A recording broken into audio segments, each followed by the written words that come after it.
अस्सलाम वालेकुम फ्रेंड्स, इस्तकबाल है आप सबों का हमारे YouTube channel shine tutorial by Firoz Hashmi पर। मैं आपके साथ फ़िरोज़ हाशमी। आज की इस वीडियो में हम लोग डिप्टी नज़ीर अहमद की एक शाहकार तख्लीक इब्नुल वक्त पर चर्चा करेंगे। अगर आप हमारे चैनल को सब्सक्राइब नहीं किए तो प्लीज़ हमारे चैनल को सब्सक्राइब कर दें और बेल आइकन भी दबा दें ताकि हमारे हर अपडेट सबसे पहले आप तक पहुँचे।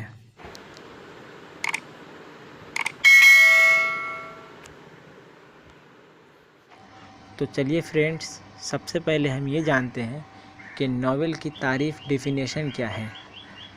तहज़ीब और तरक्की की राह पर चलती हुई दुनिया में अदब ने जब ज़िंदगी के समाजी असरात कबूल किए तो इस कबूलियत का इजहार का बयानिया वसीला दास्तान, कहानी, किस्सा बना जो ज़मा व मका के असरात से दो चार होकर अदब की इस शक्ल में दुनिया के सामने आया जिसे नावल कहा जाता है। उर्दू की जदीद नसरी असनाफ में नावल एक तरक्की याफ्ता सिन्फ है। 19वीं सदी की छठी दहाई से ही उर्दू नावल निगारी का बाकायदा आगाज़ हो चुका था। उर्दू नावल निगारी के इब्तदा के ताल्लुक़ से चार इंतहाई अहम नाम हैं, यानी डिप्टी नज़ीर अहमद, पंडित रतन नाथ सरसार, अब्दुल हलीम शरर और मिर्ज़ा हादी रुसवा। डिप्टी नज़ीर अहमद की तख्लीक़ात उर्दू नावल के अव्वलीन नक़ूश हैं। इनके नावल मिरातुल उरूस 1869 को उर्दू का पहला नावल तस्लीम किया जाता है। इनके नावलों में बिनातुन नास 1872, तौबतुन नसरी 1877, इब्नुल वक्त 1888, रुआए सादिका 1894, एयामा 1891 और फसाना मुब्तला 1885 काबिल ज़िक्र हैं। इसके बाद हम लोग निसाब में शामिल नावल इब्नुल वक्त के चंद अहम मारूजी सवालात को हल करेंगे। आइए सवाल नंबर 1 देखते हैं कि नावल इब्नुल वक्त के मुसन्निफ़ कौन हैं। तो इसमें ऑप्शन है डिप्टी नज़ीर अहमद, मिर्ज़ा हादी रुसवा, अब्दुल हलीम शरर और प्रेमचंद। तो दोस्तों इसका राइट आंसर होगा डिप्टी नज़ीर अहमद। ठीक है, इसके बाद हम लोग आगे बढ़ते हैं। तो अगला सवाल है कि उर्दू का पहला नावल कौन सा है। इब्नुल वक्त, मिरातुल उरूस, तौबतुन नसूह और बिनातुन नास। तो दोस्तों इसका सही जवाब है मिरातुल उरूस। 1869 में शाया हुआ मिरातुल उरूस। फिर हम लोग आगे बढ़ते हैं, देखते हैं 3 नंबर सवाल।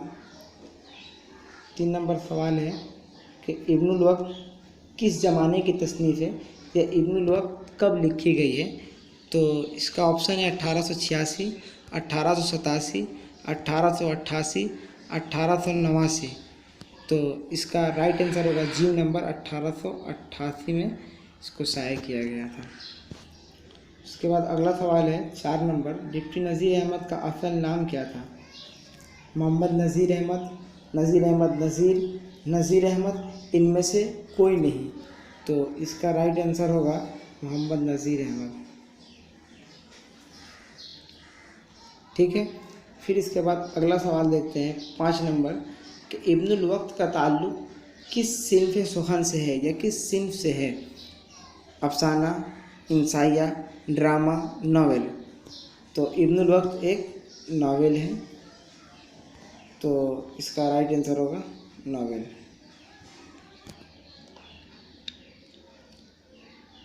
अगला क्वेश्चन बहुत इम्पोर्टेंट है कि ताजिरात हिंद किस अंग्रेज़ी किताब का तर्जुमा है।